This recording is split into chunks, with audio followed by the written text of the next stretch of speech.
आराधा आराधा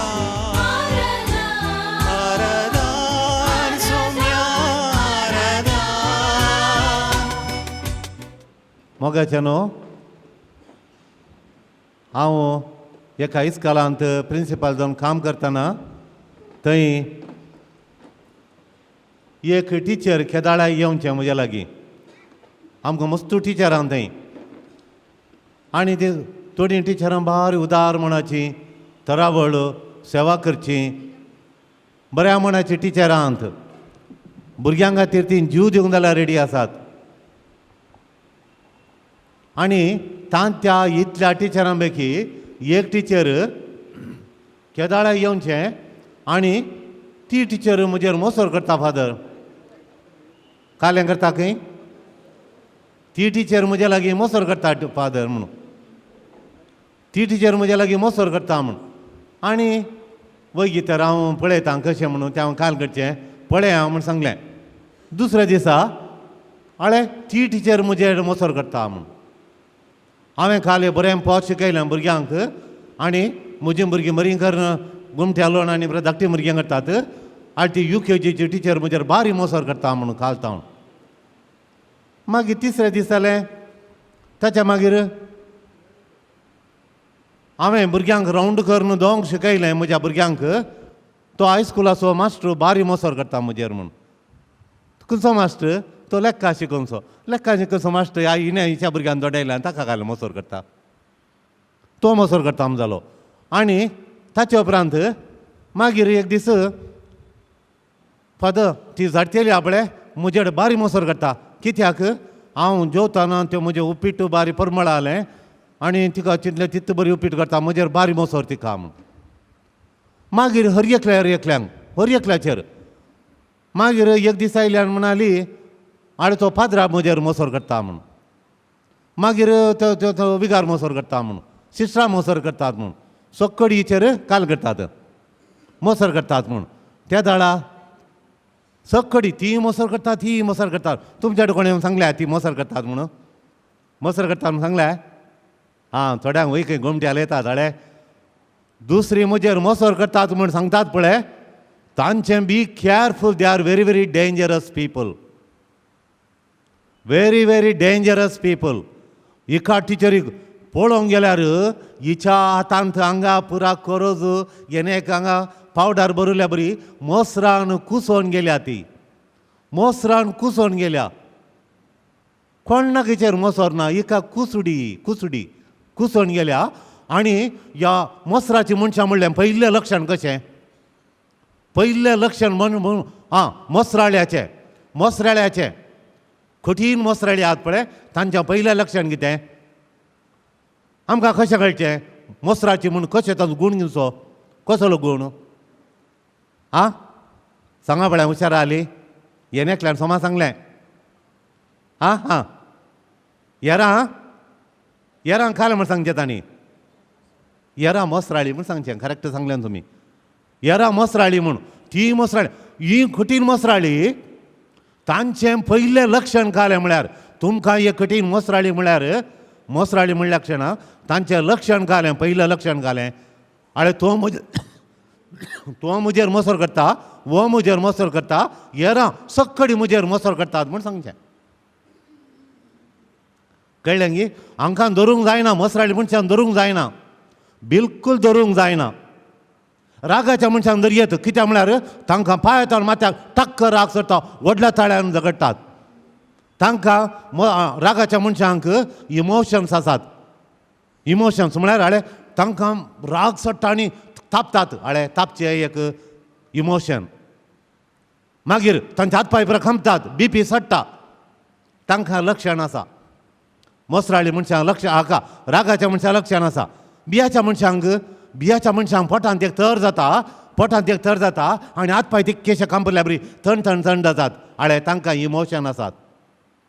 इमोशन्स आसात तांकां बोगणां आसात थोडीं बगतात बोगणां आसात पूण मोसराच्या मनशांक बोगणां दिसनात भायर तांची बोगणां खाली मोसोर आनी रागाची बोगणां सांगाता मेळोन काम करतात सांगाता रागाच्या तांकां कठीण राग येता आनी कठीण बेज दिसता दोन्ही सांगाता मेळो न्हू आं मोसोर सुरू जाता पोर एकले आयले आनी म्हणटा बियाची मोगणां नायल्यात म्हज्या न्हवऱ्या कडेन ती उलयली म्हणून ती कितली बरी मनीस ती मागण्याची मनीस स्पिरितान बरयल्ली थोडी मागण्याची मनशां फायदो जोडून घेतात तें दुसरें ही स्पिरितान बरयल्ली त्या न्हवऱ्यान तिच्या उलयलें कशी हांवें उलयलें तें आतां खंय वचोंक सोडिना थंय थोट आळ पडलां भायर वचोंक सोडिना हाळे भायर वचोंक सोडिना तो म्हणटा थोट आळ पडलां फादर भुरग्यांक फोन करता म्हाका भायर वचोंक सोडिना काल घडचें पळयलें गी तशें भे आं दुसरें येता थोड्यांक रागाची पूण मोसराच्या मनशांक कोणा मोसोर आसा पळय ताका बोगणां दिसनात चप्पे बरें करून येतात ते जाळ तुमकां रागाच्या मनशांक कळटात वो थापता पांय येता माता आमी सुकोण गाणयत बियाच्या मनशांक बियान कामतात आमी पयस रावय तांचे जावन पूण मोसराच्या मनशांक बोगणां नात नो इमोशन्स तांच्या भितरल्या भितर इल्लो राग काल्याक म्हळ्यार आणे म्हज्याक बरें वस्तूर घालूंक सुरू केलें म्हज्याक बरें घर बांदलें असोबूत भायर बोडल्यांक काम मेळ्ळें आनी राग येदोळ म्हणसर हांव थासली आतां पळय येदोळ म्हणसर हांव थोडलो म्युजिशियन म्हूण बोंगसो वो आका एक अक्षर बरोवंक येना व्हडलो म्युजिशियन म्हूण हाच्या मांड्यात निंचाणे आनी एकल्यान कोणें इल्लीशी सीडी भायर हाडली आका काम सुरू जाता जेवंक जायना 3 दीस बेड्डार पडटा कोंकलीत कोंकली कोंतारा म्हणूंक जायना कोंकलीत कोंकली खाण एका लाका येता जाल्यार ही जीव सोडूंक रेडी आहा मोसोर सोडूंक रेडी ना कळ्ळें गी येराणी बरें जाल्लें पळोवंक जायना आका न्हिदोंक जायना बसोंक जायना ती पिडा ही पिडा म्हणटा दाक्तरां पिडा मेळना आस्पत्रेक घाल्या म्हाका कोणशाक घाल्या म्हणटा मोदें दवरल्यार म्हाका जडेल दिसना म्हणटा खोलो गणकुटो पळया असलो एकलो एका घरांत एका कम्युनिटींत जाल्यार कॅन्सर आयिल्ल्या बरी कॅन्सर ती कम्युनिटी कॅन्सरा लागून कॅन्सर आयिल्लो मनीस आसताय केदाळे वळवळटा सगळी कम्युनिटी वळवळटा आनी कम्युनिटी वळवळटाना मात राका खुशी सगळें कुटां वळवळटा त्या जाणाका खुशी हल एक सुणू ओलो एक फ्राद ओलो एक जावय आसल्यार गत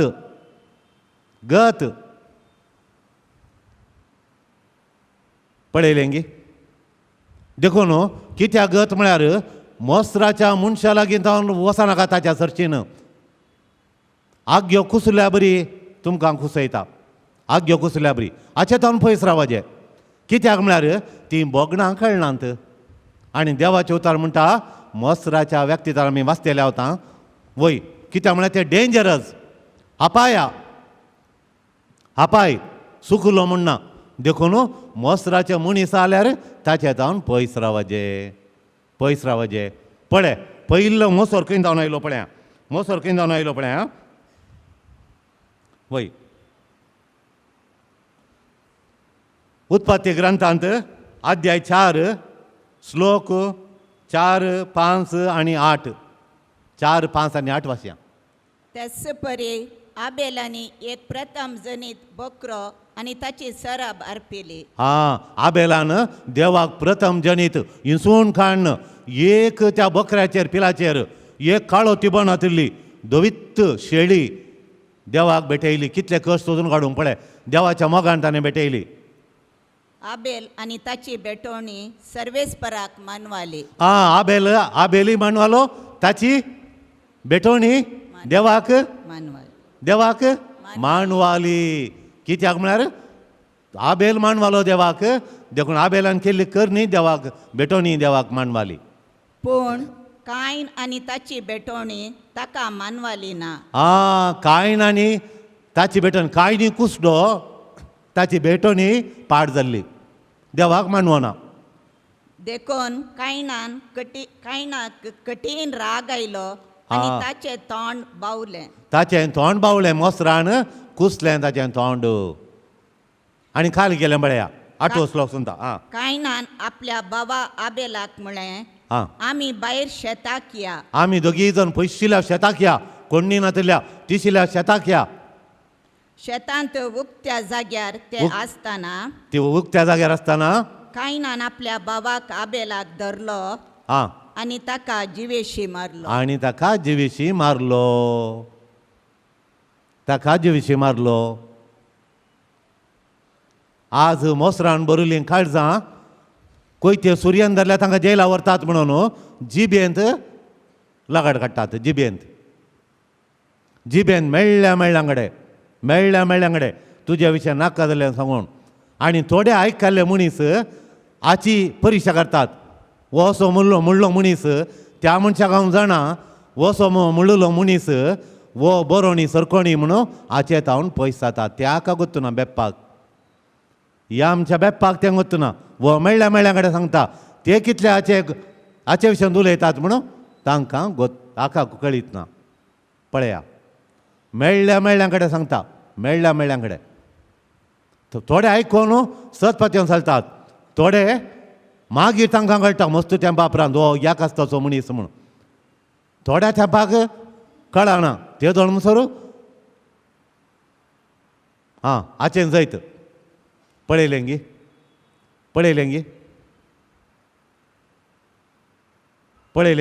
हाचें कारबार पळय गी. तशें कुसड्या मनशाचें तशें पळयलें आतां वय ताणें पयलें कुणी केली आनी देव काळीज पळयता. बायलें पळयना देव काळीज पळयता. वय दुसरें दावीद गोलायताक जिविशी मारता आनी इस्रायल परजेक राखता. गोलायत इस्रायल परजे लगाड काडूंक आयलो. आनी त्या दाळा दावीद त्या गोलियाताक लगाड काडून इस्रायल परजेक राखता. पूण साऊल खालें म्हणटा ताका मोसोर जाता. लोकांनी म्हळें सकाळांनी राया कडेन वचून दावीदान गोलियाता मारलें. दावीद नासलो जाल्यार आमची गत जाती आली म्हणून. आनी त्या दाळा ताका रायाक मोसोर जाता आनी दावीदाक लगाड काडून पळयता. साऊल दावीदाक लगाड काडून पळयता. वय रागार जाता. मोसरान मरता. न्हीद पडना ताका. जेवंक गुरुसाना पोरेज करून दी म्हणटा. पोरेज करून दिल्यार पोळे करून दी म्हणटा. पोळेत करून दिल्यार चपाती करून दिता म्हणटा. चपाती करून तांती भाजून दी म्हणटा. तांतू भाजून दिल्यार उकोवन दी म्हणटा. मिरया पिठो घाल्यार मिरया पिठो नाका म्हणटा. कोलो कॅन्सर पळया सगळ्यांक कॅन्सर लागयता. वय पळया तशें आमी मोरये बरी जायचे. Praise the Lord. आमी मोरये बरी जायचे. मोरी गर्भेस्त जाल्ल्या वेळार ती आपूण देवाची सोडूनदाराची आवय म्हणून योंकाच्या मेसियाची आवय म्हणून तिच्या थंय जंबा नातुरलो गर्भ नातुरलो. तिच्या ते पोटांत ती गर्भेस्त जाल्यार कोणा भेटोवंक गेली ती एलिझाबेथी भेटोवंक गेली. Praise the Lord. वय आपूण सोडूनदाराची आवय तरी एलिझाबेथी भेटोवंक गेली आनी तिका वचून कॉंग्रॅच्युलेशन तुका उतार प्रायर कान जाला बाबू जाला कॉंग्रॅच्युलेशन म्हणाली. आनी ती एलिझाबेथान घालून गेलें. तिणें कॉंग्रॅच्युलेशन म्हळें. एकामेकाक कॉंग्रॅच्युलेशन उल्हास पटयले. पळया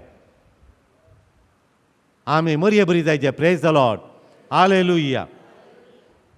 आतां मोसराळी मनशाचें कोण मोसराळी मनीस खंय थावन येता स्वभाव.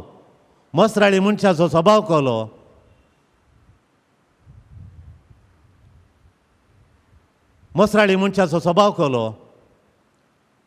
पोर वॉल्टर आल्बुकार्क देवादीन जालो. आनी म्हाका दोगांक ताच्या स्टुडंटांनी खंतारां कंपोज करून धाडली. एकल्यांदा मास्टर टच म्हणून तुवें म्हाका आपडलोय आनी हांव वाडलो म्हणून. सायमन पायसान म्हाका मरणाची खबर धाडली आनी सगळी रात हांव बसोवन कंपोज केलां म्हणून हें कंपोज केलें खंतार धाडलें. आनी ताणें थोडे ताची फिलिंगां बरयल्यांत. तो कांयच नासलो दुबळो तो.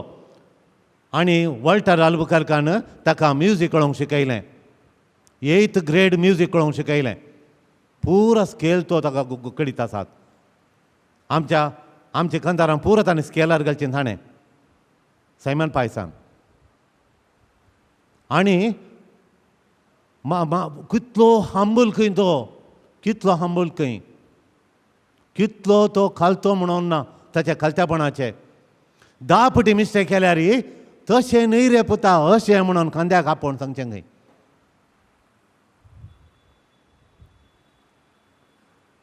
आनी ताणें कितल्यो कॅसेट्यो काडल्यात कित्याक थंय खालतेपण आसलें जर तर ताचे मोसोर आसलो जाल्यार तो बिलकूल कोणाक शिकयतो ना हांवें तो ओडलो म्हूण दाखयचें म्हूण आजची बिंडी सोलां काडून भोंवता आसलो बिंडी सोलां काडून आनी केल्लें कांय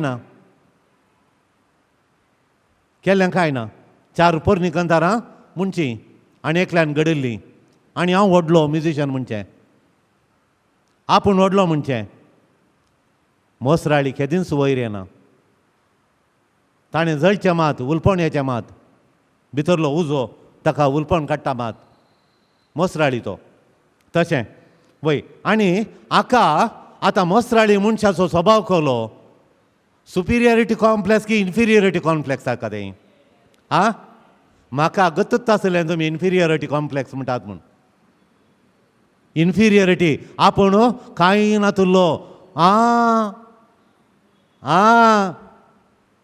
ताचें तें इन्फिरियरिटी कॉम्प्लेक्स ना इन्फिरियरिटी कॉम्प्लेक्स आसले बिलकूल मोसराळी न्हय ते तांच्याच विशयांत कांय ना म्हाका ना येरांक पळोवन भियावन बागोवन चलता ते इन्फिरियरिटी कॉम्प्लेक्स बरें न्ही आपूण देवान दिल्लीं तालेंतां तांणी वापरूंक भियोवन नारगोवचें मनीस हे नारगोवचें भियेतात येरांच्या मुखार वचून इन्फिरियरिटी भोगचें पूण हे मोसराळी मनशांचो कोलें तांणी कालें जिंचें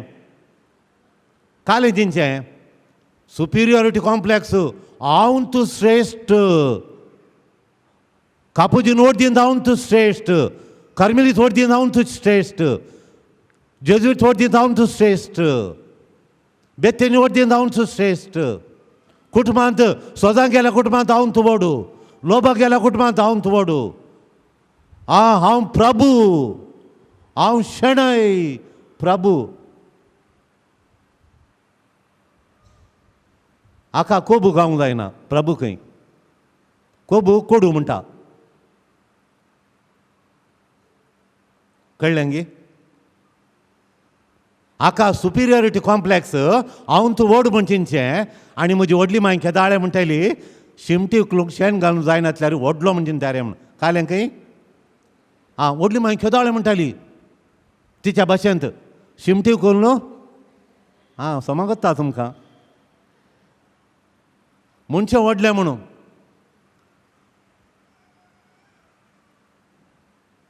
कळ्ळें गे हांगा एक वखटें म्हणून कळनातल्यार 1000-2000 लोकां मुखार म्हाका कंतार म्हणाजे 1000-2000 हांगा एक वखटें म्हणटाना फ्लॅट येता सोक्कड लोकां मुखार व्हरून भुजा हालोवन म्हणाजे एक वखटें म्हणूंक जायना सुपिरियरिटी कॉम्प्लेक्स लता मंगेशकर आयल्या ताका लोटून घालता मायक दिना तसो मायक ऑफ करून दवरूंक आनी एकल्याचेर इन्फ्लुएन्स करता ताच्या मांड्याक काय जाल्लो एक बांड्याचेर घालता हांगा आनी इन्फ्लुएन्स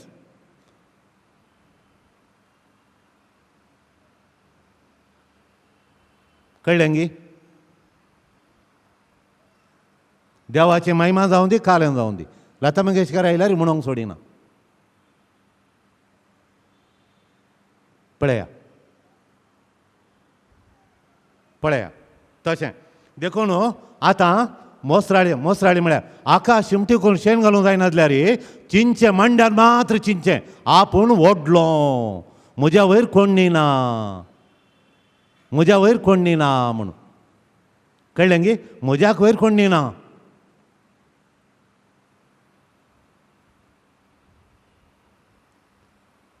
पोर आमकां आयिल्लो आमकां रेत्रे वेळार आमकां स्वामीजी आयिल्लो तो म्हणटालो थोड्यांक कांय ना पूण तांकां PhD करचे अमेरिका वचचे न्यूझिलंड वचचे कॅनडा वचचे कॅनडांतल्यान वचून येवन कालें बरयलें आणे कॅनडांतल्यान वचून कॅनडांतल्यान वचून बरोवचें घालें व्हडली मायन लोणचें घालें खंय व्हडली मायन लोणचें घालें लिंबे खातर लोणचें घालें आबाण गोठ्याचें शेण काडलें हें कॅनडा वचून इतलो लाखांनी लाख दुडू करशिल्ल्या उपरांत हांगा येवन बरोवचें त्या पत्रार ह्या पत्रार कालें बरोवचें व्हडली मायन गोठ्याचें शेण काडलें म्हणून आनी आबान व्हडली मायन लोणचें घालें खंय आंब्याचें लोणचें घालें हाका तें हिंग वचूं ना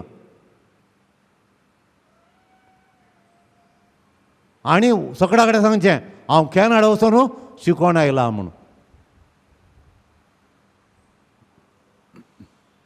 इतलो लाख आनी लाख करसून कॅनडा धाडन थंय वचून हांगाच्यानी शिकचें म्हळ्यार अयोग्याक आनी परत धाडन जाल्ली गत पळया अयोग्य योग्य त्या नातल्यांक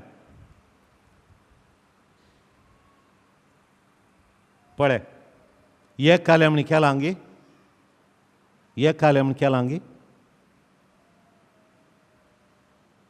पळय तशें देखून आमी आतां कळ्ळें गी कालें म्हणून ह्या मोसराळ्यांक मोसरान बरयल्ल्यांक तांचो स्वभाव कालें म्हळ्यार इन्फिरियॉरिटी न्ही आमी एका रोसाच्या माटवाक गेल्ल्या आमच्या थंय बसून एकली कोली बरी येर्स म्हणटा वय म्हणटा मागीर काडून नांव फादो दुसरी बरी आसात आळे तिका इन्फिरियॉरिटी कॉम्प्लेक्स दुसरी बरी आहा ती म्हणून दी म्हणून मागीर हांव वचून एमसी कडेन सांगलें एनावन्स करूंक ती एकली बरी म्हणटा तिचें नांव विचारलें वचून मागीर ती आयली मागीर थंय पळय तुजो ताळो आनी पुरा ताणें फोर्सूच केलो आनी घरच्यांनी पुरो फोर्स केलो आनी तिणें वयो म्हणून सोडल्या उपरांत उत्सव वयर आयलो थोड्यांक तें देणें आसा praise the Lord hallelujah hallelujah hallelujah hallelujah सरेस्परा जय जय कळ्ळें गी आतां मसराचें म्हळ्यार सुपिरियरिटी कॉम्प्लेक्स तांकां आपूण व्हडलें म्हूण चिंतचें पूण शिमटी कोळशेन घालूंक जायना माटवांत हांव तूं काजराच्या माटवांत हांव तूं म्हणून वोट दिवन हांव तूं फस्ट म्हणून करचें काय येना ताच्या मांड्यार मात्र अर्दे मुखार दिवन सोल्ल्या क्षणा तूं व्हडलो जालो गी ना सुपिरियरिटी कॉम्प्लेक्स तांकां व्हडली पिडा इटालियन भाशेंत सुपेरबी म्हणटा सुपेरबी बारी डेंजर जाल्या मनशां हांव पयस रावजे अल्यांत हांव पयस रावजे praise the Lord praise the Lord praise the Lord वय तशें देखून मरी मायपचो म्हाका उडास येता एकामेका उत्तेजन दिवंक गेलीं तीं एकामेका आदार दिवंक गेलीं अपलिफ्ट करूंक गेलीं स्पिरीट तांचो एकामेका तूं हांव मेसायाच्या वय आनी तूं मेसाय वाड केल्याच्या वय म्हणून एकामेका तीं उत्तेजन दिवंक गेलीं अपलिफ्ट करूंक गेलीं वय अपलिफ्ट इच अदर आमी थोडे एकलो वयर येताना आनी एकल्याक ओडूंक पळयता हांव एकलो तितकेशे वयर येताना ताचे पांय घालून ओडटा हांव देखून ते मोगरांचे ती मस्त लिखतात तुमी आमी वसाजे पळोवंक कुर्ल्यो इकच्या कडेन वसाजे एका बाकेटीन इतल्यो कुर्ल्यो घालतात आनी ताका दांपिनात देंकले जाल्यार दांपून दवरतात ते उठतात म्हणून कुर्ली एक सोडटाना आनी एक कुर्ली घालून काडटा ताका वण्ण सकयल घालता इस्ल्यान आनी एक कुर्ली तिकेशे घट्ट आसली वयर येता म्हणसो सोडटा ती भायर पडटा म्हणटा आनी एक कुर्ली तिच्या पांयांक वण्ण सकयल घालता एक्की कुर्ली भायर वचोंक आनी एक कुर्ली सोडिना कुर्ल्यो ही मोसराची कुर्ल्यो ह्यो मोसराच्यो कुर्ल्यो वय तशें पुल डावन प्रयत्न करतात कुर्ल्यांक बरी पुल डावन करूंक प्रयत्न करता वय कितली सकत हाचे वरवीं कितली आमची सकत विबाडटा हाव मच एनर्जी इज लॉस्ट थोड्यांनी आसचें बरें करूंक न्ही आनी एकल्या बरें करतल्या वण सकयल घालूंक वय एक सूण आसली ती बरी रांदतेली आनी तो भुरगो प्रवेश घालयताले तांच्या घरांत एक जण चेरके आमच्या स्पोर्टांत आले कितले बरें फुडफुडीत म्हणना कित्याक म्हळ्यार ती सूण बरी रांदतेली घरा आनी एकलो भाव काजर जालो, आनी एकलो काजर जालो, आनी एक सूण आयली. तिणें हिका वण सगळें घालूंक सुरू केलें. हिणें बरें रांदतना कोडी काडचें, म्हाका आडवळटा आनी खंयची बरी मांडणी केल्या दीस म्हाका खालें उडल केल्लें लूज मोशन म्हणचे हाका. तें कांय करनातल्या बरीत केलें, व्हडलें भियेलें, कांय करनातल्या बरी जालें, मागीर सोन इंगट रावलें तें. तसो पळयतना म्हाका पिश्यां बरें जाता, आमी बाड्याक वचो रावया म्हणून. ती बाड्याक रावली, ती टिचर जाली, आनी कडेन वचो रावली, गेली. कळ्ळें न्ही तुका? पयस वचो रावली ती. हे भुरगे बागोवन बागोवन बागोवन बागोवन बागोवन मागीर टिमांत नात आमचें टीम चलवालें. ते तेगीचे चरके एकाच करायचे. कितले हुशार ते वॉलीबॉलांत आमचें टीम चलवालें. कित्याक बारीक जाल्यार मागीर विचारतना ती पयस राव गेल्या म्हूण. तेच्या घरा वचून विचारतना आळे म्हाका ही अशें अशें कोडी काडटली, म्हाका जिवंक सोडून थंय म्हणून. पळया देखून आमी कितली सखत विपडटा पळय. देखून what an energy is lost, what an energy is lost. जेजू बावतिस्ता जुवां बावतिस्तान येता, तूं म्हाका बावतिस्म दी म्हणटा जॉर्दान न्हंयत. त्या दोळा जुवां बागोवन म्हणटा तुज्या पांयाचे वणो काडूंक समेत हांव आपणूंक समेत कट सुटूंक हांव फावोनी, तुका बावतिस्म कसो दिवचो म्हणून. जेजू म्हणटा ना, तुवें म्हाका बावतिस्म दिचें. जेजू म्हणटा वय जेजून हांवें तुका, तो जुवां म्हणटा हांवें तुका कसो बावतिस्म दिवचो म्हणून. पूण जेजू म्हणटा तुवें म्हाका बावतिस्म दिचें म्हणून. पळया जेजूचें खालतेपण पळया. देखून जेजू आनी जुवांव एकामेकाक उजवाड दितात, एकामेकाचें काळीज उजवाडयतात, जिणी उजवाडयतात. तशें आमी एकामेकाची जिणी उजवाडयचे. Praise the Lord. Hallelujah, hallelujah, hallelujah. आतां मोस्राचे 10 गूण आमी जाणा जायचे. Praise the Lord. मोस्राचे 10 गूण हांव सांगता. हे 10 गूण आमचे थंय आसात गी पळयचे. आसल्यार आयच्या आराधना वेळार देवा सरेंडर जायचे, देवाक आमी सरेंडर जायचे. आज आमी आराधना वेळार ह्या मोसराचो गूण आमचे थंय काडून तुजीं भुरगीं आमकां कर म्हूण मागोवंक. आज मागोवंक डेलिव्हरन्सा सैताना दोंडयल्या बरी वो मोसराचो गूण आमचे तावन दोंडयचे. Praise the Lord. Hallelujah, hallelujah, hallelujah. आतां मोसराचो पयलो गूण हांवें सांगलो, सांगा पळया. एक ऑलरेडी हांवें सांगलो तुमकां टिचरीचें. टिचरीचें सांगलें कालें तें. एक टिचर येवन कालें म्हणटाली ती. ती मोसोर करता, ही मोसोर करता, तें मोसोर करता, हे मोसोर करता, ती मोसोर करतात, ही मोसोर करतात म्हणून. ती कोणी मोसोर ना, हें मोसराळें. मोसराच्या मनशाचें म्हळ्यार हे काल विपारी आसा म्हणटा आमी. मोसोर तें, पूण ताणें म्हणचें हेर मोसोर करतात म्हूण. हें कशें आमी आटापुचें? हें कशें आटापचें? सायकोलॉजी सांगतात तांच्या माथ्यांत हें एक पिशेपण रिगोन आसा म्हणून. पिशेपण तांकां हातूंत ती समजान जाणा जायना. ती म्हज्या हें आसा म्हणून मोसोर करतात. तें करता म्हजेर, तें मोसोर करता, त्या फाटल्या घरचे मोसोर करतात, तांचे घरचे मोसोर करतात. तूं आमच्या घरा माजर हाडल्यार, हाच्या घरा माजर हाडल्यार कोण? तें माजर पळयतना खंय हातूं पाताळ लोकांतावन हाडल्या बरी आहा. एक चांद्र लोकांतावन हाडलें, चीनातावन हाडिल्लें सोबीत माजरां जाल्यार व्हडणी. हाका पळयतना काळ्या गलीज माजर. मोस्ट आगली सगळ्या हितान लागून घालता. कळ्ळें गे? थळ्या माजराक कोणी मोसोर करतात गे. पळया वो गूण सक्कडी मोसोर करतात म्हूण चिंतचें. All are jealous about me, all are she is jealous, he is jealous, they are jealous. सक्कडी हाचेर मोसोर खंय? हाचेडे खाल आसा म्हूण मोसोर. काल्या खातीर हाचेर मोसोर करचें. हाचे खल व्हडलें आसा म्हणून. कळ्ळें गे? मोसोर खंय मोसोर. पळया वय देखून मोसराच्या स्पिरिताखाल काम करच्या व्यक्ती म्हणटा मोसराच्या स्पिरिताखाल काम करता.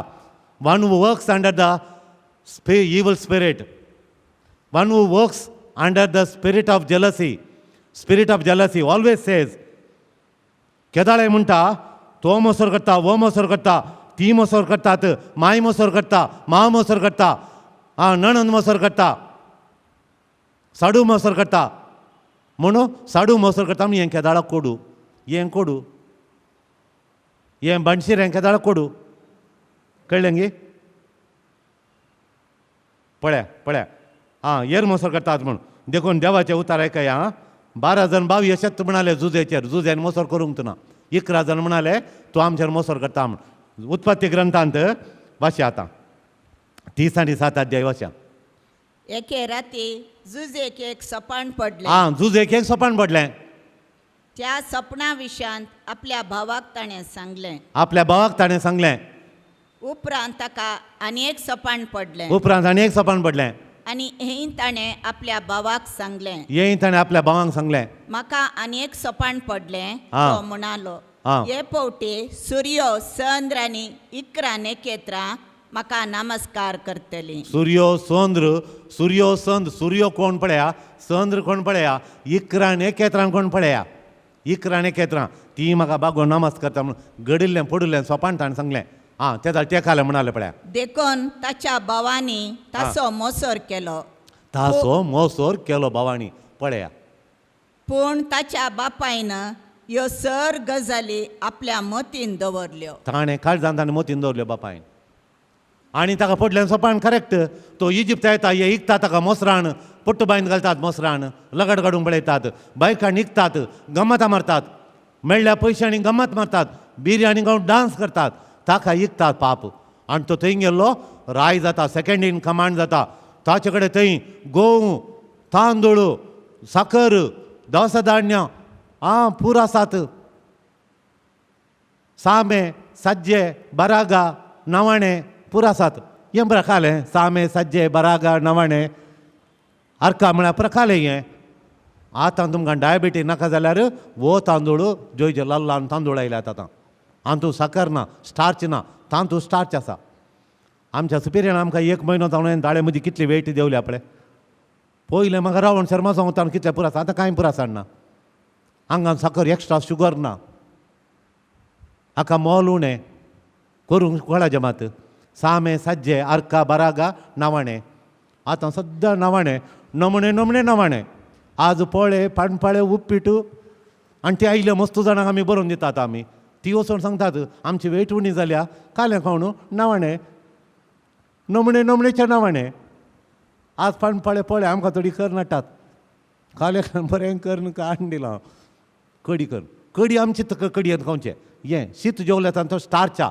तोंडांत आमच्या शीत जेवताना आमचें तोंड आसा पळय ते सायंटिस्ट सांगतात आमचें तोंड अमेरिकाच्या सेन्सर्स आसात पळय रॅडार सिस्टम खंय ताणें एक मिसाल आयल्यार हांगा तावन सोडल्यार तांकां कळटा तें तितलें सेन्सिटीव तें एका मिनटा भितर कळटा खंयच्या कुशीन जावन बॉम्ब येतात घेवन थंय ते रॅडार वचून धाडटा मिसालान धाडटा आनी लगाट काडटा अमेरिकाचे सोफिस्टिकेटेड जगनाळे गेल्ल्या बरी येता गोडगोडो मागीर येता पळय जगनाळे गेल्ल्या बरी येता ताच्या की फास्ट आमची जीब हांगाचे सेन्सर्स जिबे वयले शीत जेवता म्हणटाना सेन्सर तकले वचून आमच्या पोटाचे आनी पेंगटाच्या थंय पेंगटाची पेंगटाचे ते आसचे खंय काले आसात फॅक्टरी आसात फॅट करच्यो सोराब करच्यो फॅक्टरी हांगा आसात तांची बागलां उक्ती करतात आनी शीत जेवल्या 20 मिनटां उपरांत साकर रक्ताक येता साकर वचून साखरी तावन काल जाता सुक्रोज जावन फॅट तयार जाता सोराब जाता आनी सोराब येणें घालता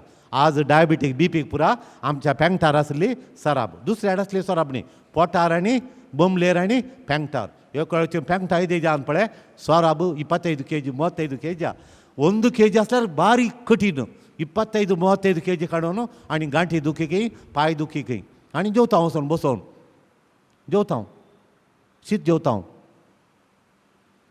देखून एरोप्लेनार एका कोपान तितलें शीत दितात कोपान तितलें करेक्ट तें ती एरोस्टेसान बारीक आहात ह्यो दोडली गाडी लोटून व्हरतात म्हजें बॅग काडून वयर घालें म्हाका जाता तें बॅग काडून वयर घालूंक ही खाडी बरी आहा चेडवां कित्या नवाणे बरागा सज्जे सामे ನೋಡಲಿಕ್ಕೆ ನಮೂನೆ ಇದು ಮೇಲೆ ಹೋಗ್ತದೆ ಮಕ್ಕ ಜಾಯ್ನ ಆತು ದೂಕು ಶೀತ ಬಸೋನ್ ಜೀವ್ ಕಾಯ್ನ ಹಂಗ ಸೆರ್ಮಾವ್ ಸಾಂಗ್ ಬುಕ್ लागली आणि बुक लागताना काय ना गरोसू खाणे शीत एक मुडो आनी सोराब कानांगा घाल सोराब आंगान जाल्ल्या तक्षणा बॉल ना उबे रावंक बॉल ना चलतना जड जड आमी ल्हव ल्हव मेटां काडटा हांव पी टी उशा बरी धांवता म्हूण हांव धांवल्या बरी चलता हांगा म्हणून आवय दुये कडेन सरता तूं म्हजे कडेन सांगता मामी काय जाता ती फास्ट चलता धांवता खंय कांय दोगणा बद्दल ल्हव ल्हव मेटां घालून बातकोळी गेल्या बरी येता मामी बातकोळी जाल्यार पयलें फास्ट चलतली आतां सोराब घालून घाणी येयल्या 35 kg हांगा चुडीदार एक जाय न्हू नवऱ्यान नवी नवी हांडीचे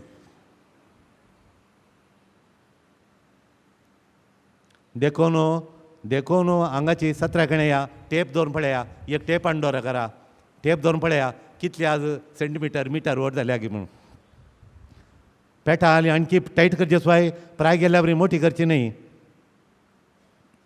तशें देखून जीप घालून काडटा शीत जेवताना गेटीचें बीग ओपन काडून जेवल्लें पुरो सराब जाता आनी हांगा घालता सरबेची गेटी ओपन जाता फॅक्ट्रीच्यो सुरू जाता सराब जावंक भितर सराब जाता आनी हांगा येता म्हणटे सरबेच्यो पोवल्यो भरतात तशें बी जागृत आतां कळ्ळें आमकां पयलें खालें म्हणून पयलें कळ्ळें दुसरें हें म्हूण चिंता आतां दुसरी तें म्हाका मोसर करता वो मोसर करता मोसराळी तो म्हणून येरांक बोट दाखोवचें नीज मोसराळी वो हांव कितलीं वर्सां फादर सुपिरियर लागीं ओडटा फादर सिप्रियाना ओडटू एकल्याक ताणें मोसर करता म्हूण सांगलें म्हण ना तो तुमी एक म्युजीक खेळा तुवें केल्लो धरलो कॉर्ड करेक्ट वय गी म्हूण सांगता तो म्युजिशन तो खंय एकल्याच्यो कोडी काडल्यो गे ताणें मोसर केलो की कोणी सिंग करतना हांवें आयकोना is a best musician practice करना मात पण कोण पोर एकल्याचेर मिस्टेक केलो ताणें दाखोवन दिलें हांगा धर रे बाबा म्हूण तो कितलो ग्रेट जालो भुरगो थंय खेळटा आमचे थंय येवन एक पळयलें गे सिंबॉलीक लॉजीक कामतेलें आमी कामतेलें हांव सिंबॉलीक लॉजीक फिलॉसॉफीन शिकतना फादराबाग 98 ल्हान मिस्टेक केलो 100 तो फादर पंक्रेश्वर म्हणलो कठीण मॅथ शिकयतलो फादर सिप्रियाना मात 98 उरल्यांक पुरा 70च्या उणें म्हाका 71 आनी एक फादर एड्डी प्रेमदास म्हणून बारी हुशार भुरगो आलो ताकाय 71 म्हाकाय 71 हाका 98 हांवें सगळ्या एक गीत एक्स्ट्रा घालून दवरला पुरा एक तांदूळ बोट्ट घाल्यार गेलें पूण एकल्याक म्हण तो सांगता गी तो बारी हुशार गी ताचो मत कोण ना मोसर म्हणलो नांत ना कित्याक म्हळ्यार मागनाचो स्पिरीट आल्या मनशां मोसोर लागीं येना मोसोर येना आनी एकडे एका आमच्या एका सुपिरियन आमच्याडे ती मागण्याच्या रुमान ते सक्रामेंत पळोवंक मागणें करूंक अरेदान करूंक ताका मोण जालें सक्रामेंत हाडलो सक्रामेंत थोड्यांक खुशी जाली मागण्याच्या पाद्राबांक खुशी जाली ह्या मागण्याक ते येनातले पळय ताणी हें घालून दवरलां म्हाका हांगा रावंक जायना देव आसल्यार देव रावना हांगा रावंक जायना कोलोक गालाटो वयर पंद हाका सोलोवंक जायनातल्यान बेड्डार लोळो नालो वो येपटीन भायर येवन दोंता तेणें वो कालें पिशां बरी आतां दोंता गी म्हूण पळयतना दुसऱ्यान येवन सांगलें थंय सक्रामेंत दवरला आनी ताका राग आयला म्हूण सक्रामेंत दवरल्या कोणा राग येता गी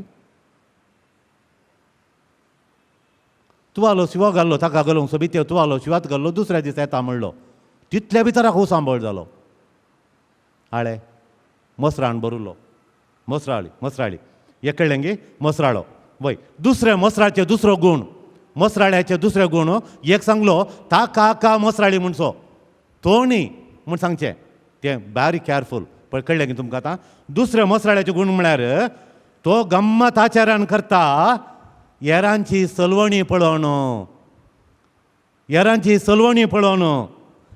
उणेंपण पळोवन येरांचें फेलियर पळोवन येरांचे मिस्टेक पळोवन येरांचे विकनेस पळोवन येरांची हस्कतकाय पळोवन येरांचें उणेंपण सलवणी पळोवन यो गम्मत मारता डान्स करता आनी फोन काडून बेड्डालो उठ्ठा आनी ताका फोन करता हाका फोन करता हाची सलवणी सकाळीं सांगता वो they celebrate the failure of others jealous person celebrates the failure of other people the mistakes of other people the weakness of other people कळ्ळें गी पळया आनी एकल्यान मिस्टेक केलो म्हूण वय ती कितल्या तेंपार हांव मागणें करना आसात आमचे हांव एकडे आसुल्लो केदाळांत हांव मागणें करना आनी देव ताणी दिल्ली मॅसेज करेक्ट देवा लायक एक पोर आयिल्लें बाणशिरें एकलें येवन 4 दिसां पयलीं आयलां तुवें वाचचें तशें हांगा कोमा घालूं नाय हांगा वत्तू घालूं नाय हांगा हें खालें उलयता देंवसाराच्या स्पिरितान बरोवन हें बाणशिरें कळ्ळें गी मसराच्या बाणशिरें ताणें करचें मागण्या हाका पळोवंक जायना थंय वत्तू घालूं नाय हांगा कोमा घालूं नाय हांगा झिरो घालूं नाय म्हणटा हाका झिरो तें ग्रामर क्लास गी ती मागण्यान थोडी आमची हांव पडटा गेल्लो थंय एक बाय मागतना हांव विचारलें थंय वशेत घे म्हणटा वडिलान वशेत म्हळें ती ग्रूप सगळो दीस मागता हांव थंय वचनातलो तांचे सरमामा गोत्ताले काल सांगतात ते लोकांक सांगतात म्हाका त्या काजरा विशीं गोत्ताले हांवें विचारलें कोर ग्रुपाचें खंय मागतात म्हणून वडील हाडी विचारलें डायरेक्ट हाडे फादर वल्लुरान म्हणालो थंय म्हाका भितर वचूंक जाय सोडटात फादर तुमी लोबार वचो सोडटात म्हणून हांवें ती वचून शिस्ताड जायराणी आली तिचे कडेन सांगलें हांव पाद्राब लोबार आयलां डायरेक्टर म्हणल्यार म्हाका भितर सोड या मागा म्हूण सांगलें आज तुमी तूं रिफ्लेक्शन दिया म्हणून आनी हांव भितर वचून बसलो तिच्या लागीं ती खरें मग्न हांव एकल्याक विचारलें हांगा कोण तें हांगा एकल्याक ब्लू कापड नाशिल्ल्यांक हात गुण जाला आनी एकल्याचें गिता म्हणल्यार ती गिता नांवांनी परत कशें घालता कोण ती म्हळ्यार ताणें म्हाका ती तसली तिच्या लागीं वचून बसलो ती खाले म्हणटा गे म्हूण कळना ला ला ला ला ला ला ला ला करता ती देखून हांवें वचोन तूं कोमा घाल नाय आं तूं झिरो घाल नाय तूं वत्तू दिनाय म्हळ्यार जाता गी अर्था घेका पिशी न्ही गी पिशी मसरान बरयली पळया देखून आमी ही गम्मत आचारण करतात संभ्रम करतात व्हडलो संभ्रम करतात सांगाता मेळटात आळे तें पडलां ताची सैरी सुकली आनी एकल्याचें विकनेस अवेरी नासतात ताच्या पुताचें काम गेलें घर बांदतलें ताच्या पुताचें जव्याचें काम गेलें म्हणटा घरा आपूण व्हरून करता बियर दिता आनी गम्मतां मारता थंय ताचें काम गेलां पळया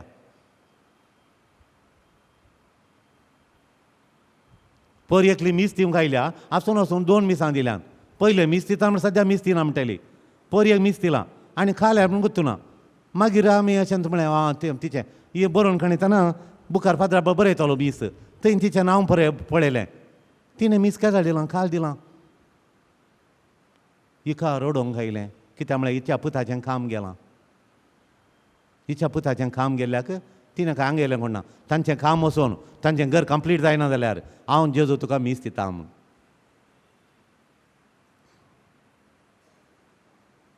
ताची सैरी सुका जाल्यार तो बँकान मॅनेजर तितलो बरो ह्या दुबळ्यांक मेळनो जो त्या चेडवा मेळनो जो ती वयर येतात देखून ताची सैरी सुकल्यार जेजू हांव तुका मीस दिता म्हळ्यार ते सोमांगी म्हणा खंय म्हणी तुमकां बगलांक येशें दिवचें हळे थोड्यांक बगलां म्हाका हळे सांगतात हळे तली मनशां आसात हाळे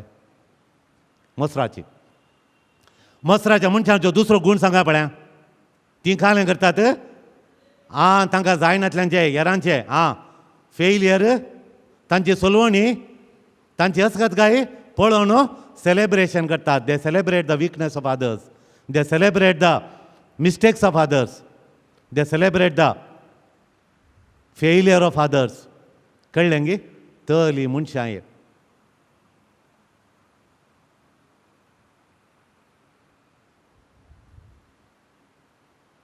वय एक कडेन एक आमचो सुपिरियर एक वसत एक माटो बांदतालो आमचो सुपिरियर वसत माटो बांदतालो थंय वोट आसली वो इतली बरो कारबारां करता न्ही म्हणून उरल्यांक दोगां फ्रादींक बारी मोसोर आनी जावन जो म्हणून आनी येवन ते काम करताल्यांचेर उलो रावचें वो सुपिरियर खंय बँकाक गेलो या मिसाक गेलो या कुंसाराक गेलो त्या आयल्यांचेर उलो रावतना काम जायना 4 दिसांचें काम 12 दीस जाल्यार काम जायना आनी थंय वोट दवरलें 8 जाणांची वोट 8 जाणां पाद्राबांक आनी पुरो वोट आनी वो पाद्राब थंय येवन पळयता 2 दिसांत हांगा काम जायना तगडां घालून जायनात 4 तगडां घालून बाकी जालें थंय खंय आल्तारीर थंय आल्तार केल्या बीस साहेब येता इतले पाद्राब येता थंय बसोंक आहात तगडां घालून जायनात आनी 2 दीस आसता म्हणटाना टीव्हीचेर खबर जाली नाव द वेदर रिपोर्ट ಈಗ ವಾತಾವರಣದ ಸುದ್ದಿ ಇರುವುದು ಇವತ್ತು ಮಧ್ಯಾಹ್ನದಿಂದ ನಾಳೆ ಸಾಯಂಕಾಲದವರೆಗೆ ಮೋಡ ಕವಿದ ವಾತಾವರಣವಿರುವುದು ಸಾಧಾರಣದಿಂದ ಭಾರಿ ಮಳೆ ಆಗುವ संभाव ಇದೆ म्हणटाने हे दोगी उठले ना संवसार केलें कित्याक नासलें सांगा पळया माटवाचें तगडां घालून जावनात खंय तगडां घालून जावनात आल्तारी वयर तगडां घालून जावनात आतां सुपिरियराक कळटा कोबार बिस्पाचेर वोट दीस तेलाचेर पावस येयलो जाल्यार वोट दिसून जागोना कयेचे लोक आनी पात्रांवांनी पुरो भिजता ये नासतात घडये घडये भायर जावन तात मोडां बळयतात भितर येतात च्या पियेतात भायर येतात मोडां बळयतात बिस्कूट खातात भायर येतात मोठां बळयतात कापी पियेतात भायर येतात मोडां बळयतात दवतात येणे वयर सावन हांकां एकल्या तकली पडापड गेली एकल्या कोंकली आली कोंकलीच ना एकल्या उसमोड आली सकाळी मी मगणां येवना दनपारां मगणां संजेर येवना बेड्डार न्हिदोन आलो आतां उसमोडीन काय दवनता भायर येता भितर येता ही नेकेत्रां पळयता उसमोड दवली भितर येतात भायर येतात दुसरे संजेर न्यूज घालूं दोन आयले हे पयले न्यूज आयनातले लास्ट येवनचे तायज फास्ट आयले आनी तेंचो वेदर रिपोर्ट घालो ही नांव वेदर रिपोर्ट म्हूण आयलें आतां ವಾತಾವರಣದಲ್ಲಿ ಭಾಳ ಬಂಗಾಳ ಕೊಲ್ಲಿಯಲ್ಲಿ ಅರಬ್ಬಿ ಸಮುದ್ರದಲ್ಲಿ ಡಿಪ್ರೆಷನ್ ಉಂಟಾಗಿದೆ ताच्या बदलाक इब्बर हृदयದಲ್ಲಿ ಡಿಪ್ರೆಷನ್ ಉಂಟಾಗಿದೆ म्हळ्यार हांव आसतालो ತಾಣಿ घालें म्हळें ಬಂಗಾಳ ಕೊಲ್ಲಿಯಲ್ಲಿ ಅರಬ್ಬಿ ಸಮುದ್ರದಲ್ಲಿ ಏನಾಗಿದೆ ಡಿಪ್ರೆಷನ್ ಉಂಟಾಗಿದೆ ಸಾಧಾರಣದಿಂದ ಮಂಗಳೂರಲ್ಲಿ ಭಾರೀ ಮಳೆ ಆಗುವ ಸಂಭವ ಇದೆ ಮುಂಟಾನ ಒಡೋಲ್ ಭಾರಿ ನತ್ಲೆ ಆತಂ ಭಾರಿ ಮಳೆ ಮತ್ತು ನಾಳೆ 3 ಗಂಟೆಗೆ ಹಂಗೆ ಓಡ್ದು ತಿರುವಾರ ಸುರು त्या आमच्या गोंयांत त्या पयस तें हांगानी पयस त्या गोंयांत ओर्द सुरू आनी 3 ಗಂಟೆಗೆ ಸುರು 6 ಗಂಟೆಗೆ ಮುಗಿತದೆ 3 ಗಂಟೆಯಿಂದ 6 ಗಂಟೆಗೆ ಗುಡುಗು ಸಿಡಿಲಿನಿಂದ ಕೂಡಿದ ಭಾರಿ ಮಳೆ ಆಗುವಾಗಿದೆ ಆದ್ದರಿಂದ ಇದು ದೋಣಿಗಳನ್ನು ಸಮುದ್ರದಲ್ಲಿ ಬಿಡಲಿಕ್ಕೆ ಆಗುವುದಿಲ್ಲ ಮೀನುಗಾರರಿಗೆ ಎಚ್ಚರಿಕೆ ಕೊಡಲಾಗಿದೆ ಮತ್ತು ಸಮುದ್ರ ತೀರದಲ್ಲಿದ್ದವರಿಗೆ ದೂರದಲ್ಲಿ ಅವರನ್ನು ಸಾಗಿಸಲಾಗುವುದು ಓಶೆ म्हणून पुरा आयले मंगळूरನಲ್ಲಿ कठीण माळे म्हणून पूण हांवें वचून सुपिरियरीच्यान तोंड पळयलें तो आसोन केळोन आसा हांवें सांगलें कठीणाದಿಂದ बारी माळे तो आसोनतालो ताणी एफटी देवी काकुळचें पळयलें आनी देवी काकुळचें दाखलें ಬರುವುದಿಲ್ಲ ಅದು ಸುಮ್ಮನೆ ಮಳೆ ನಾನು ಕಂಟ್ರೋಲ್ ಮಾಡ್ತೇನೆ ಮೋಡ ನಾನು ಕಂಟ್ರೋಲ್ ಮಾಡ್ತೇನೆ ಅವರಿಯವರು ಮಂಗ ಹೇಳಲಿಕ್ಕೆ ನಾಳೆ 3 ಗಂಟೆ 6 ಗಂಟೆಗೆ ಏನಿಲ್ಲ ತಂಪು ಗಾಳಿ ನಾನು ಬಿಡ್ತೇನೆ ಅಲ್ಲಿ ಯಾಕೆಂದರೆ ನೀವು ಫ್ಯಾನ್ ಹಾಕಲಿಲ್ಲ ನಾನು ಮೇಲಿಂದ ತಂಪು ಗಾಳಿ ಬಿಡ್ತೇನೆ म्हणालो तेंतो आसो खेळोन तो आसा उरलीं पुरो रडटात हांवूय रडटां थोडे फादराब रडटात आनी हे दोग भितर भायर येतात मोडां बळयता भितर येवन च्या पियेतात बिस्कूट कशें इतली बिस्कूट पुटयल्या आनी सोम च्या खाली गेल्या दोगांनीत एकल्या कोंकली ना आनी एकल्या उसमोड ना आयल्या गेल्ल्या कडेन सांगतात मागीर हें दुसरें दिसा मीस सुरू जालें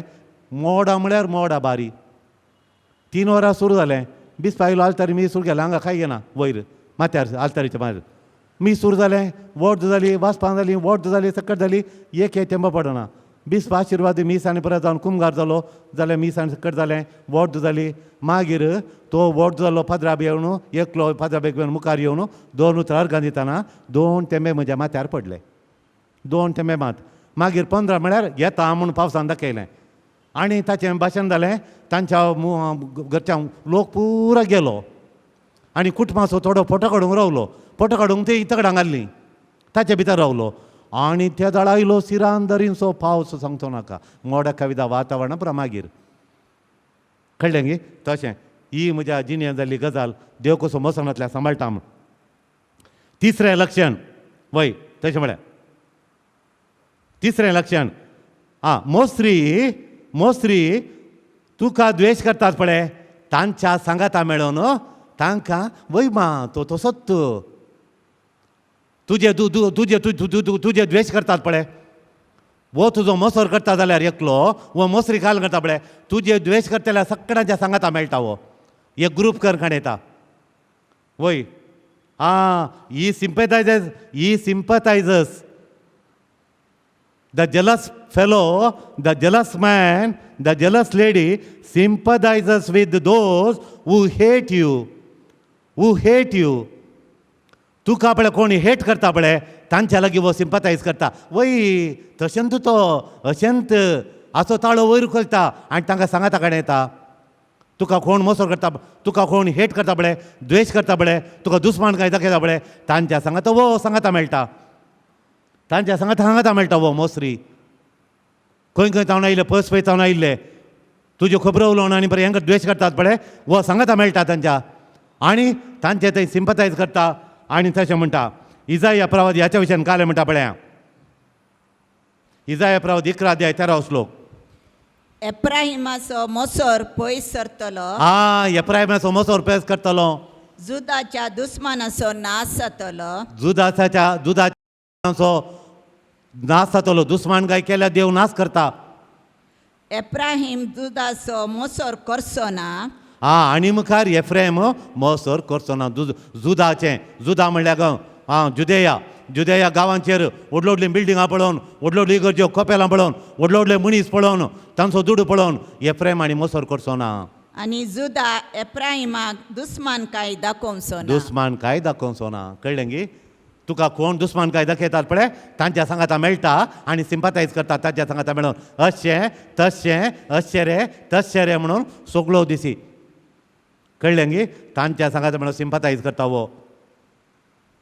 पळय, चवथो गूण असो, तुका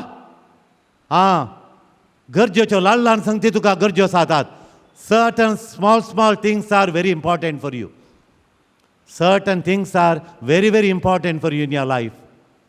तुज्या जिणेन थोड्यो धाकट्यो संगती तुका बारी गरजेच्यो, तूं ताचो बारी म्हत्व दिताय. Very important for you. तूं तुका त्या संगतेक म्हत्व दिताय. पूण ह्यो पळोवन तो मनीस मोसरी आसता अशें काडा भितर आसता, मिशां भितर आसता, बागील जांपण आसता, येरां सांगाता कडेनाच्या ग्रुपा कडेन आसता, तुजीं केळकुळां करता. तुका ल्हान ल्हान संगती बारी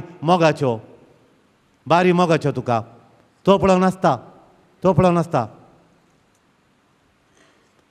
तुका एक वर बारी मोगाचें मागणें करताय, तूं तेर्स करताय, तें पळोवन तो आसता. येरा कडेन सांगता, आळे तें दिमी गेलां, आळे ती मागणें केलां म्हणून. तूं आमकां बीन एक इमाजान दवरताय, फुलां घालताय, आळे दवरल्यात पळय आमी इमाज्यो, आळे दवरल्यात पळय इमाज्यो दवरल्यात पळय, ये करता सांगता मेळटा. तुका देव पळोवन आमकां बीन मोकार दिसाचें म्हणून, आमकां बीन सो मोग येजे, आमकां बीन निस्कळावें जायचें म्हणून, येणें सांजू तें पळोवन ताणें त्या जबाबदारी ताणें खाणयल्ली कुटुंबाची. तशें तुका तो पळोवन केळकुळां करता तुजें. तुका ल्हान ल्हान संगती बारी गरजेच्यो, पूण तो तुजी केळकुळां करता तुजीं केळकुळां करता. कळ्ळें गे? त्या वेळार केळकुळां कळ्ळ्या तक्षणा तुजी कोडी काडटना तुका केळकुळां करतना तशें. पळया, दाविदान गोलायता सोलवयलो, तुमी वाचा मागीर, गोलियता सोलवयलो. ताचे उपरांत ताचोच एक 12 जाणांतलो भावांतलो एकलो, 11 जाणांतलो एकलो म्हणटा, तूं गोलयता सोलवयलो म्हणटा, ये रे बाबा, आमच्या निमाणे बाबा, तुका देवान बेसांव दिलें, ह्यो दोडलो गोलायताक तुवें सोलवयलें म्हणून पोटलून धरच्या बदलाक तुजे बकरे कोणाच्या हातान दिल्याय? उरल्यात कितें तुजे बकरे कोणाच्या हातान दिल्याय? मोसरान संतू बाबाक. एका भयणीन बरें घर बांदलां, भगिनीन घर बांदलां, भयणीन बरें घर बांदलां. ताका हें म्हणटा की तूं येताय गी, ताणें घर बांदलां म्हण येताय गी, हांव वचना, तुमी कितें येतात? ताणें आमकां खारें केलां, ताणें तशें करना, अशें करून पयशे हाडल्यात, रिणार आसा तशें जमता. आनी कश काण रीण आनी कांय ना, अशें घर बांदलां घर. कळ्ळें गे मसराची? कळ्ळें गे? तुका ल्हान ल्हान संगती गरजेच्यो, तें तुजी कोडी काडटात, तशें कोडी काडटात वय. आनी 5वें, तुका ती सकला घालूंक पळयतात ती, आनी तुजी निंदा करतात, तुका ल्हान करूंक पळयतात. 5वें जावन आसा, ती तुज्या जैताच्या आचरणांत वांटेली जायनात. तुज्या जैताच्या आचरणांत, when you are in your success, they will not celebrate your success. They will not celebrate. आमच्या एका पाद्राबान व्हडलें कोव्यांत बांदलें, मोडकोन पडून आसलें. आनी येवन जायते त्या कोव्यांताक सुपिरियर जावन आयले. 3 वर्सां न्हिदले, केले, व्हडल्या फंक्शनाक गेले, देवाचें तांकां पडोवन वचना. कोव्यांत पडच्या बरी जालें, पडोवंक नसोन तांकां पडोवन वचना. मागीर आनी एकलो सुपिरियर आयलो, ताका देवान ताका मतीन घालें, आल्या म्हजें कोपेल पडोन आसा, तूं आरामात सायगी म्हणून, तूं आरामात सायगी. म्हजें खोपेल हांगा पिड्ड्यार जाताना तुका आराम थंय रावूंक जाता गे म्हणून देवान ताका विचारलें. देखून तो खोपेल बांदून गेलो. खोपेल बांदल्यान तांकां मोसोर जालो. निंदां केली, कोडी काडली. टायमार जायनातल्या बरी त्या कॉन्ट्रॅक्टाकडेन पुरा घोटमडी केल्यो. त्या कॉन्ट्रॅक्टाकडे वचून दुसऱ्याकडे वचून सांगलें आळे अशें करतात, एक फ्राद गी हे देव सारां बरी काम करूं म्हाका ताणी सोडूं ना म्हणून दुसऱ्याक सांगतात. त्या दुसऱ्यान येवन त्या सुपिरियराक सांगलें. पळयलें गी गोलियाता मारल्याक्षान ताच्या भावांनी ताका कॉंग्रॅच्युलेशन म्हणच्या बदलाक निंदां केली, कुल्पां काडलीं. थंय तें सोमा जावना, वो पेंट सोमा जावना, तें जणेल सोमाना म्हणून. येद व्हडलें मजबूत कोपेल बांदलां. थोडीं सिस्टरां येवन बसली, हांगातान उठोवन येवंक वचोंक जायना म्हणटात. एक प्रविंशाल येयल्ली, हांगात बसया मागण्या करया म्हणटा. कळलें, he invites to pray, invites to meditation, invites to sing from the soul. अशीं पुरा ती बायलीं सिस्टरां म्हणटाना हांकां ती मागोवंक जायना. कळ्ळें गे. आणखी 10 गूण आसात. 5 सांगले आतां. 5 सांगलें वय. They never celebrate your success but they celebrate your failure. They celebrate तूं खंय पडल्या वेळार हे सांगाता मेळोन गमात मारतात, पूण तूं खंय विन जालोय, खंय जिखलोय, थंय ते नात. ते बेड्डार वचून पडोवन कांबळ पागोवन फॅनाक घालन, कुलार घालन भितर ते बेड्डा कांबळे भितर लिपो रावतात. उरले 5 परवां सांगया. Praise the Lord. आराधना